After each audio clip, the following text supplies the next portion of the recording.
Hello, everyone. It's SDS SuperCoach, providing SuperCoach content for you. I'm here to present 15 players that are flying under the radar as SuperCoach picks.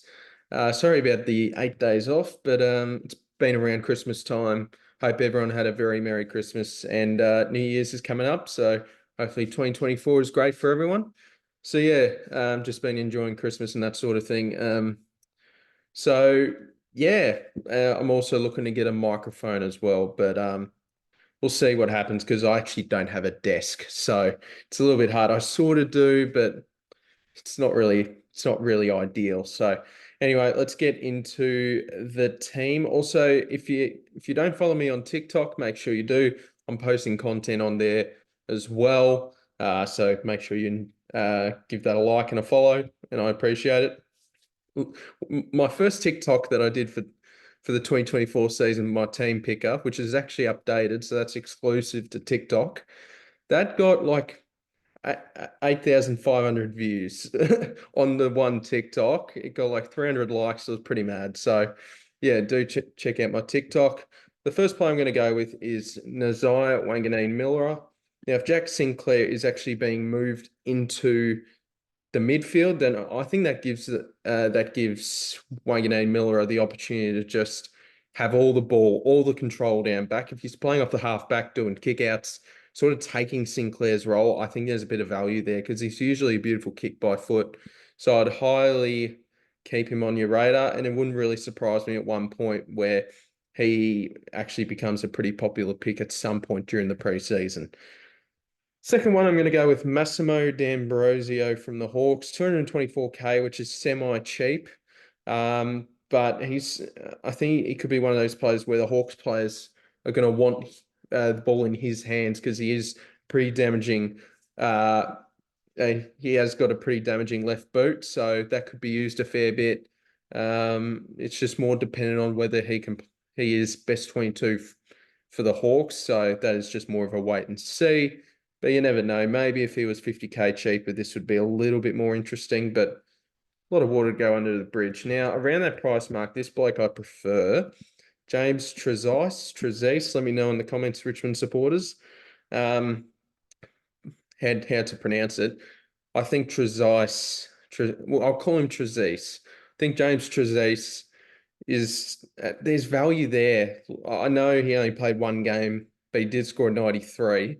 But if he can get a game every week in that Richmond side, he has really good VFL stats before he got drafted to the Tigers in the mid-season draft this season.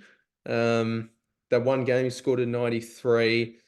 Lot of accumulation of the ball down back. Richmond really don't have that sort of a player, so maybe he can be the guy with the ball in his hands, controlling down back, but he's only played one game, so probably not. But I really like this kid, and hopefully Richmond do play him because I really want to pick him.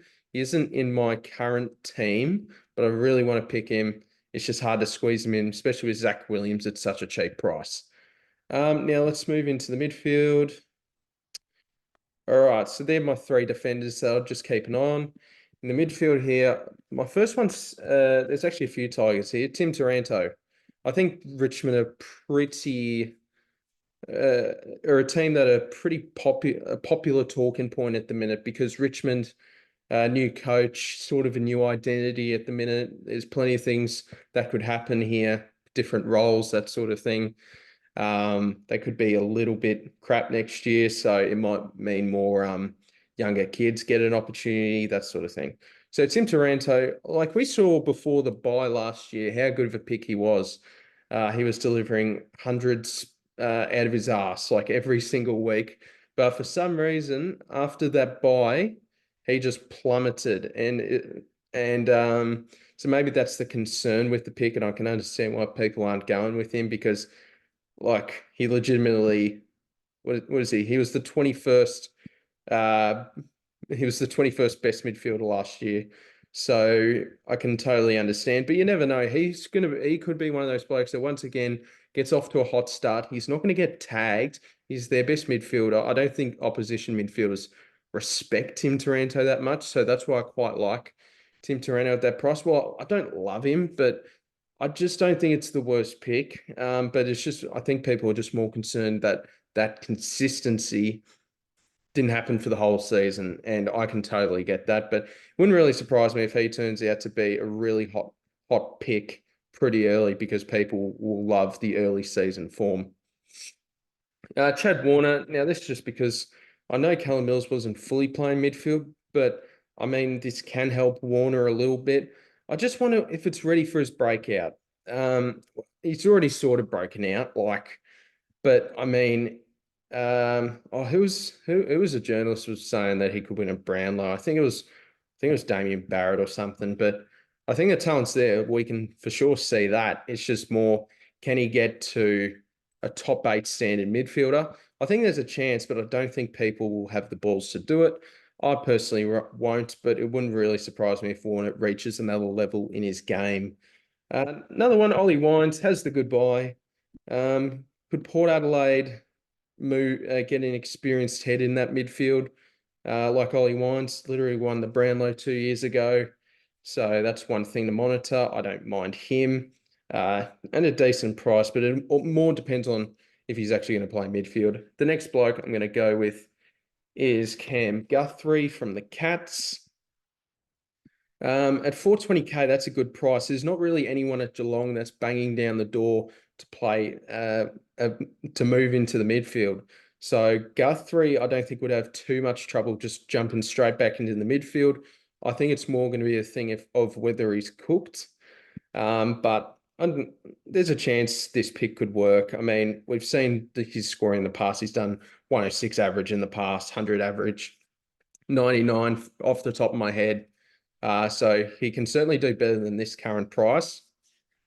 It's just whether he's 31 now, so it's just more dependent on whether he's actually whether he's actually still up to that level. He only played 6 games last year. That's why the discounted price, or is he just cooked? So that's one thing to monitor. Tom Sparrow.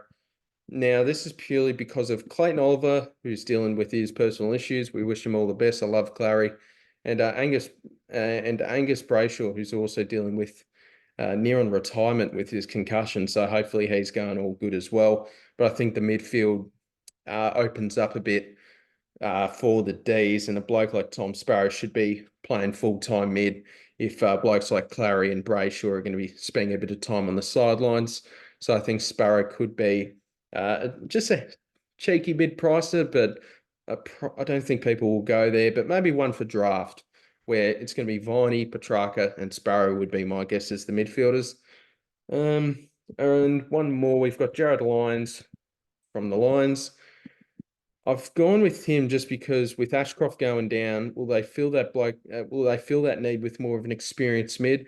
We know that how good of a scorer he has been in the past, but will he actually get a game, or will he just be a sub merchant?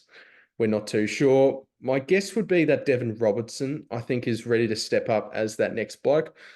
So that's just more of a wait and see. Will Jared Lyons get that midfield role back?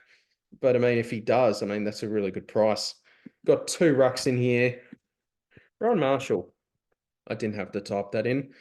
Ron Marshall. I just think, I know a lot of people going Gordon Grundy or English and Grundy or these sort of blokes. I feel like Rowan Marshall, no one's talking about Rowan Marshall. I feel like no one's talking about him. I had him in my first draft, and I really don't think this is a bad pick at all. I can sort of get, if you don't trust Grundy's body, Gorn's body, and you think English is too expensive, you've got a perfect player in between those prices like Rowan Marshall, who's in his prime, clearly the best ruck, clearly the solo ruck.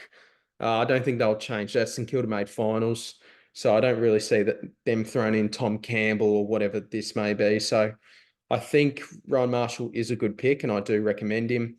I'm still going to go Gorn, but it wouldn't surprise me if in my last draft I go with my last team before round 1 is Rowan Marshall, because I really like him. Good ruck. He's a little bit inconsistent with his scoring, but we know he can just deliver some absolute monster scores. And then the next bloke, my phone keeps turning off, so that's great.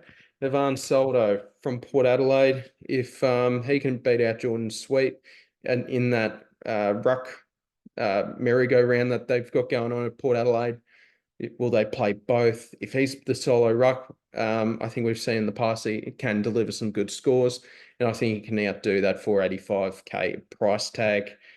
Now we move into the forward line.